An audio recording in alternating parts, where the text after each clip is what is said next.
All right, what's up, everyone? It's good to see all of your smiling faces again. I'm Emerson Latzia, hosting this DraftKings show we call The Sweat, a smorgasbord of sports betting and DFS advice coming up. So NBA, PGA, NHL. We have a real-life weather dude joining us, and these two, DraftKings contributor Kenny Ducey and RotoWire's Erik Halterman, our MLB panel, here to price check salaries on this 10-game slate. Need a pitcher at $8K or higher from you, Mr. Kenny. How are you?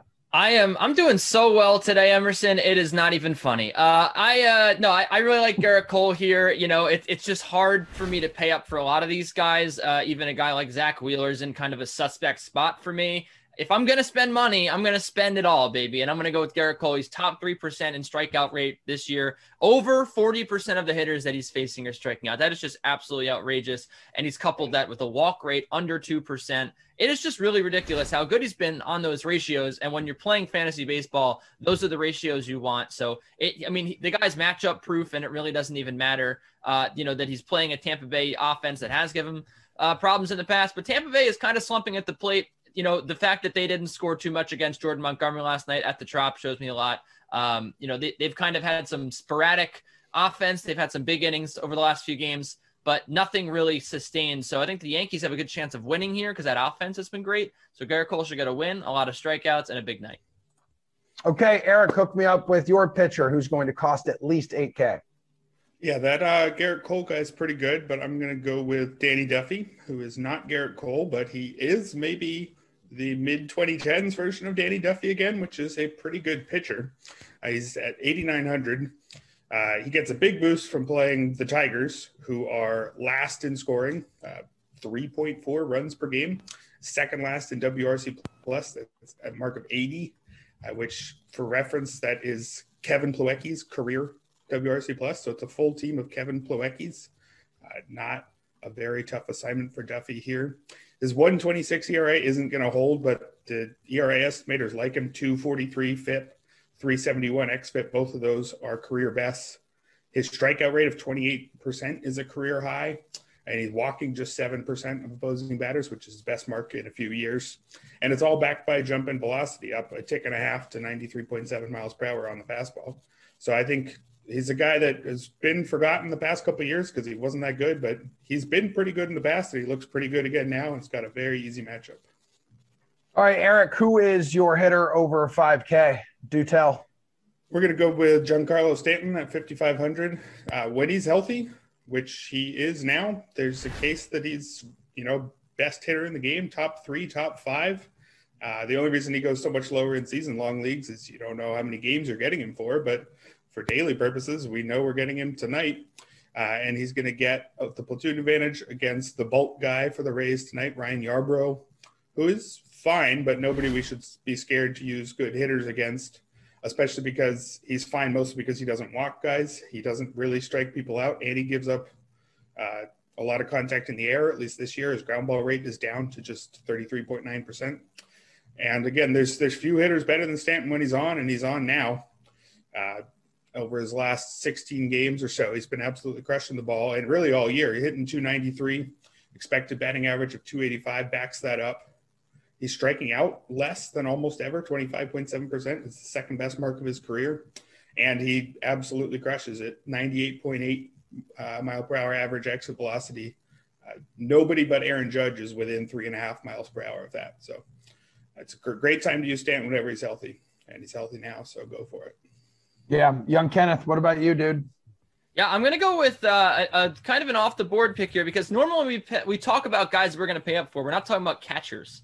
But tonight, I really like JT Realmuto at $5,100. He's going up against John Lester, a guy that is, still don't know why he's pitching because he can't do it anymore.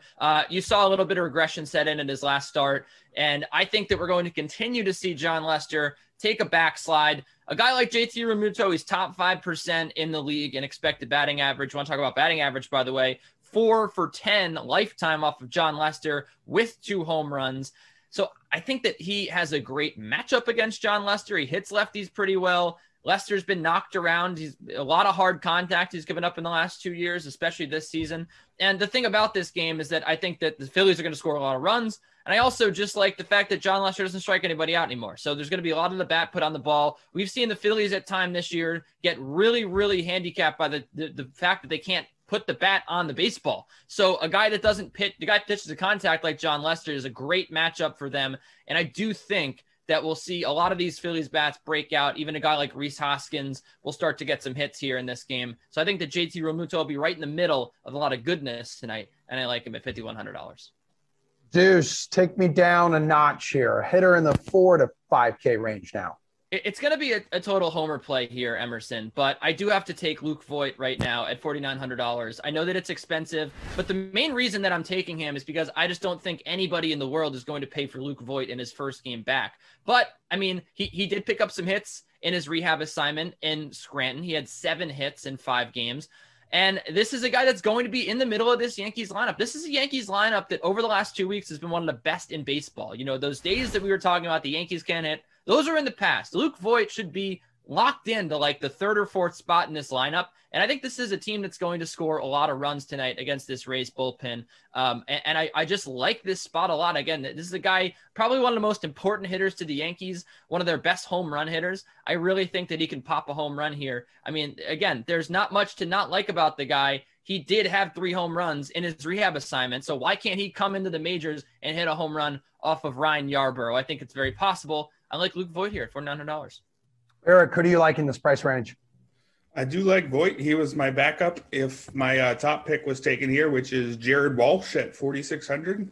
I'm not sure how much Walsh has entered, the broader baseball fan consciousness, because he was kind of a nobody up until last year. I think the most notable thing that he was doing was trying to convert to a two-way player because he wasn't good enough at hitting to make it as a regular.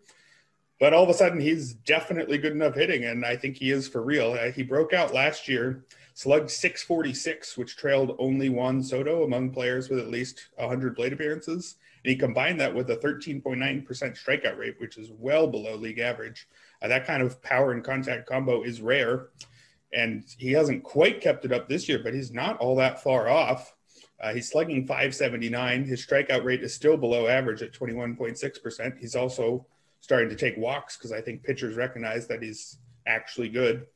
His expected numbers don't quite back up everything he's doing. He's got a .283 expected batting average versus a .339 actual batting average, but that's still more than good enough for his price, especially against Jose Urquidy, who is fine, but also gives up a lot of contact, and a lot of that contact is on the air. Only a 17.7% strikeout rate and a ground ball rate under 30. So I think there's a very good chance Walsh could hit one out of the park here. What about a value bat, E? Let's go with Andrew Benintendi at 3,800.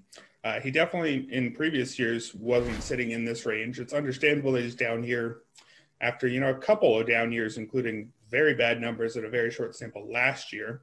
But he seems to be back to the Benintendi of old, which is not a star, but not a 3,800 player either.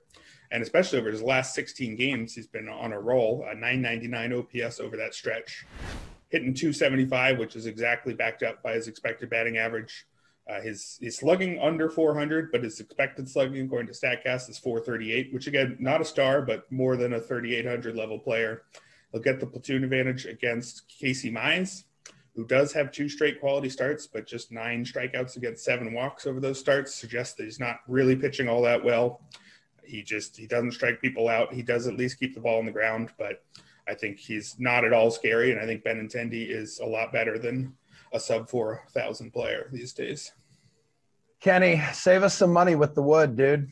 Yeah. You want to talk about a guy that really is too talented to be down in this price range. It's Alec Bohm at $3,100. I'm going to stick in this Phillies game because I love attacking John Lester here.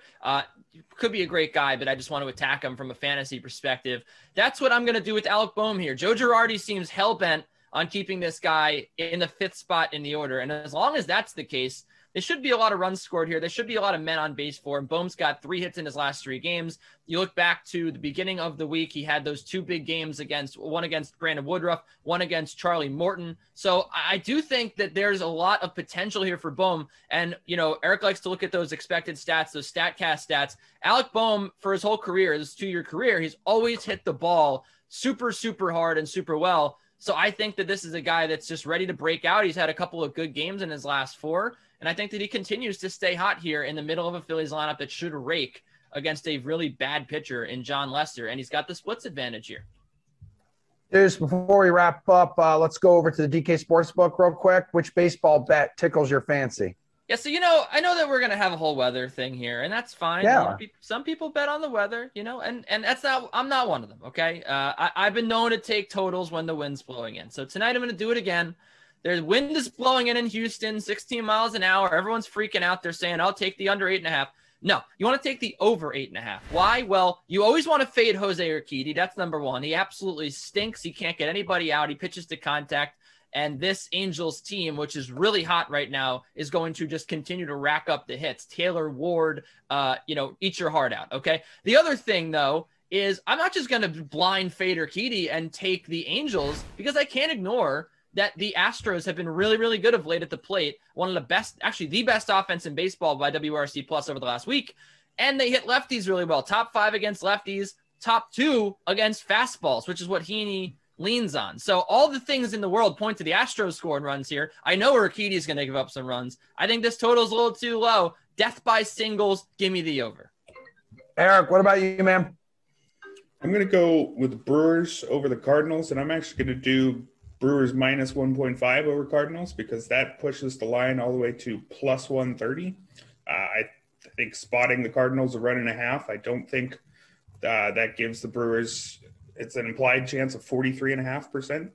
I think Brandon Woodruff is just a lot better than John Gant. The Brewers lineup has been worse than the Cardinals, but I just have a ton of faith in Woodruff and just about none in Gant. Woodruff's coming off a streak of 6 straight quality starts with 2 or fewer earned runs. He's allowed 1 or fewer earned runs in all but one of those. 1.73 ERA on the season is probably better than it'll end up, but maybe not by a ton. He set a new career high in strikeout rate every season. He's up to 32.5% this year, combining it with a 7% walk rate. He's a true ace. On the other side, John Gant has a 2.15 ERA, and I can't for the life of me tell you how, which I guess means you should probably kick me out in a minute here, but none of his underlying numbers back that up. 440 FIP, 526 XFIP, Sierra's all the way up at almost 6. His whip is 170. He's allowing a ton of base runners, not striking anybody out. He only has 1 more strikeout than walk over the course of the season. Sometimes you can get away with that if you have a truly elite ground ball rate, but he doesn't. Just 50% is merely above average. So I just don't see his good luck continuing here. I don't think he's close to the pitcher Woodruff is. So I think you could spot the Cardinals a 1.5, and I think you get quite good odds on that one.